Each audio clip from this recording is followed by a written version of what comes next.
all of these bank failures come back to the failure of Biden's economic policy.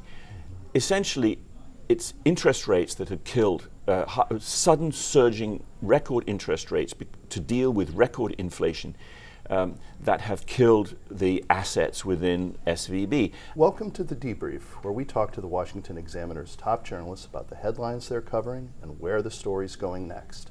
I'm Jim Antle. I'm joined today by Editor-In-Chief Hugo Gurdon. Hugo, we've had these bank failures, and the Silicon Valley Bank is obviously the real headline bank here. Right. It threatens to interrupt President Biden's message that everything is going great with the economy, so he's kind of tried to take aggressive actions, or at least being perceived as such. Right. Where do things stand right now? Well, I think that the question about the link between SVB and Biden's economic policies is the fundamental one to make, because there's been a lot of discussion since last week when SVB failed over its risk controls and its extraordinary failure to hedge against the almost certainty of higher interest rates. Mm-hmm. And so there were, as it were, micro problems within the bank itself. But all of these bank failures come back to the failure of Biden's economic policy. Mm-hmm. Essentially, it's interest rates that have killed sudden surging record interest rates to deal with record inflation that have killed the assets within SVB. And those things came about because of uncontrolled spending by President Biden and the Democrats, pouring essentially fiscal gasoline onto a reviving economy after COVID. We have the higher interest rates because we have persistent high inflation, which has reached the worst in 40 years, and that's what has destabilized things. What's happening now is Democratic overspending coming home to roost.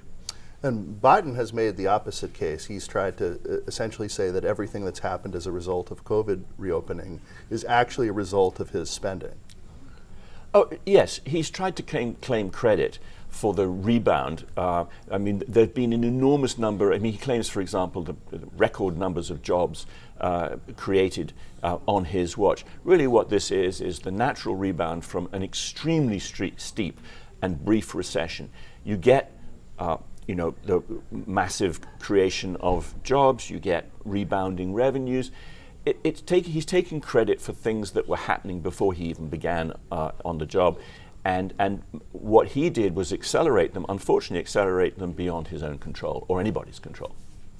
So another challenge that President Biden is trying to take credit for really being ahead of the curve on is China. Right. But you've argued that perhaps we've been too slow to take China seriously as a threat. Yes, I did. I wrote a column this week in which I wanted to look at the extraordinary range of things that, and of course one can't touch all of those things, but an extraordinary range of ways in which China is pressing and testing our weaknesses and trying to take advantage of them.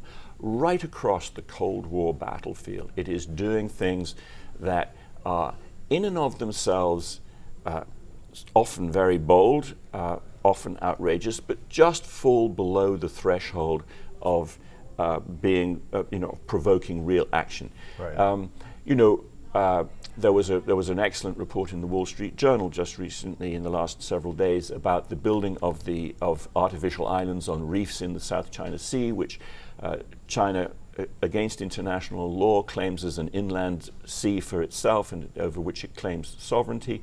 But if you think about China has spilled a virus onto the world, creating a pandemic, and then covered up covered up the origins of that. China has floated a balloon over our entire country, and then, with extraordinary chutzpah, claims that it's a weather balloon that's got lost. There's just an enormous range of things that it is doing to demonstrate a new aggressiveness and to challenge America. I think it was just recently it brokered a deal between Saudi Arabia and Iran, mm-hmm. which in and of itself is fine. Right. It probably won't last, but it's a way of showing that it is the most effective diplomatist in the Middle East. I think that America has been extremely slow to wake up to the idea that what China is actually doing are the actions and maneuvers of an enemy, not just one amongst a series of rival nations. It's been very, very slow, and it's only now that the United States seems to be waking up on a bipartisan basis to this threat. And there's a level of economic interconnectedness with China that just never really existed with the Soviet Union. Exactly. That's right. It was a whole lot easier for the United States to have a confrontational posture towards the Soviet Union because the Soviet Union had nothing to offer.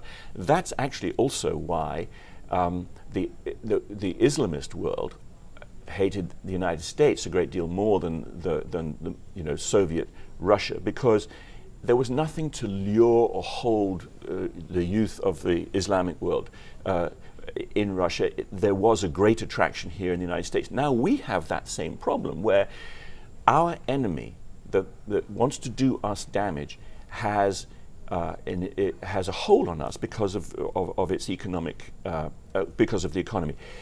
Almost everything that we use, everything that is manufactured, is in one way or another partly manufactured in China. It's incredibly difficult for us to disconnect in the way that we need to for national security reasons. Has Biden woken up?